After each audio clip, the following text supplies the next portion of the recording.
On to some heartbreaking news. The father of a victim of the Sandy Hook massacre has taken his own life. Incredible. Jeremy Richmond was at FAU just last week. He was discussing ways to identify mental illness. WPTV News Channel 5's Arthur Mondale explains why experts say he was just as vulnerable as the people he was trying to help. Arthur. That's right. Last week, Jeremy Richmond told us he had a strong conviction to educate the public about mental illness and sensational acts of mass violence.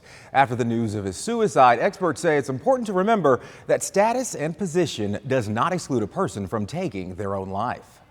After the tragic death of his only daughter and 25 other people, Dr. Jeremy Richmond founded the Aviel Foundation, traveling the country hosting workshops on the importance of neuroscience research and community engagement. Last Tuesday, he spoke at FAU in Jupiter. What we need to get people to recognize is the brain is just another organ, like the heart, the lung, the liver, the kidneys. It can be healthy and it can be unhealthy. He said teachers don't need to be armed, but educated to know the signs of mental illness. We absolutely need to arm them, but not with firearms. He also spoke about empowering teachers and the general public to better observe people to prevent mass violence from happening. I have a profound sense of why I'm doing what I'm doing, and so there's really no obstacles. There's just opportunities to grow and change things, and I do get some degree of satisfaction from that. The news of Richmond's death has created a rippling effect. Sharon LaRue, president and CEO of the 211 helpline, says it's a reminder that status and position does not make people immune. Sometimes people at that level feel like somehow they shouldn't reach out for help, and that's the wrong attitude to have. What we need to remember is that we all need help sometimes.